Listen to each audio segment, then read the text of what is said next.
Good evening, everyone. I think today we are going to briefly look at information security management and governance.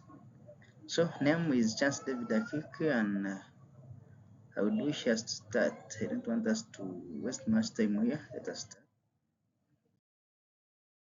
So, I want us to look at the critical information assets of the case study that we are given. So, when we look at the critical information assets, I think you can be able to see my screen.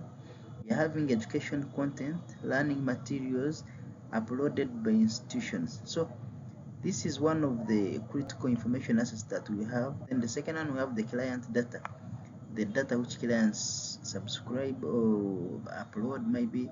Then we have the student and staff personal data as names, grades, and others. So we have authentication data, that information, maybe the password, the username, and all that. We have intellectual property. Intellectual property, it can be patent rights, it can be trademarks, it can be trade secrets, it can be copyrights, and others. Then we have operational logs, system performance, and audit and access logs. These logs they can be network logs which are covered from the networks and very many others. So when we go on the another slide, we have technological infrastructure. I think you can have a look of how our infrastructure is. We said Technovo operates a hybrid cloud environment using regional data centers, secure APIs, and VPNs for client access. It relies on firewalls, intrusion detection systems, endpoint protection, and cloud storage backups. So, when we talk of hybrid cloud environment, we mean it is hybrid. Hybrid, it's something means two things. It can be on physical ground, maybe the physical data centers, or in cloud, one of the two. So here they told us to identify and categorize information assets in form of hardware, software, data, personnel, and facilities. We come down here and said we have hardware, and all of you the examples of hardware an organization can have. We have servers, routers, laptops, and many others. Then we have softwares and examples. We have operating systems, databases, among others. Then we have data, the client data, configuration files, backups, among others. Then we have personnels, and which personnels do we have? Obviously, we have the administrators, development, IT personnel, among others. Then we have facilities, the data centers. An example is given in the office, storage rooms, and others. And has to be so brief. We are going to look at the 5 realistic threats associated with the vulnerabilities relevant to the organization's operation. We looked at our organization before. What are some of the risks? The risks that the vulnerabilities, which risks can easily exploit. We have the phishing. These are some of the threats which can exploit our weak points. Phishing, such as weak employee awareness. If employees don't know, they can easily be misguided or persuaded to give in the company's or organization's credentials, such as the passwords. Then we have ransomware. Unpatched systems, weak backups can also result into ransomware. Then we have insider misuse, access privileges, and poor access review. When we talk of access privileges, those are special risks given to an individual. Maybe those risks can also sometimes be misused. Then we look at supply chain attack and unverified third-party software. If you use unverified third-party software, we can get these attacks.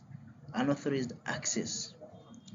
This can be as a result of poor access controls. Maybe the access controls, such as the firewall, they can be misconfigured and all that. So we have emerging threats. Then we have the first one is AI phishing and social engineering attackers. Attackers use machine learning. You also know machine learning, that it is a recent technology that which most people use now, especially the hackers, to gather data. It can be used used to gather and analyze data to make faster decisions. So attackers use that. Then we have the supply chain compromise. They exploit the third-party code. We have the cloud misconfigurations. It's like instead of denying access, you can misconfigure and you allow access. Then a hacker can use that advantage. Regulatory non-compliance, then we have data poisoning in AI-based systems. They can easily poison our data.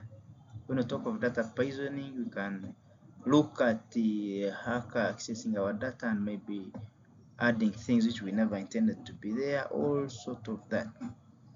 So we have appropriate risk treatment strategies. How can we treat risks? You can mitigate them. For example, phishing, ransomware access, those ones you can mitigate them through training of employees. Then we have transfer. We can transfer risks to the third party. Maybe you say, this risk, let me transfer it to third party, you insure it. Then we have accept. If these risks they have the low impact on the organization's loss, you can decide to deal with them, to accept them. Or you can avoid these risks. We can avoid and prevent them from happening. So next we have risk treatment plan. I think that when you look through it, it is very well labeled down here. We have cost benefit feasibility analysis for major controls. Just a table, you can look at that table. Yeah, we have recommendations with recognized frameworks. There is ISO, that ISO IEC, that one of 2022, Information Security Risk Management Process. Identify the risk, analyze it, evaluate it, treat and monitor. Then there is a NIST SP 830 Review 1, Structured Risk Assessment Framework. Prepare, access, communicate and maintain the risk. There is ISO IEC 27001 Annex A, Control domains including access control A9, Operation security A12, and supply relationship, that is A. How risk management activities will be monitored and reviewed over time. It is clearly indicated. You can see the quarterly review risk registers. By annual penetration tests, we can do penetration tests to see the area of the weaknesses. Annual policy and framework review, we can review our policies, we add or remove some of the things.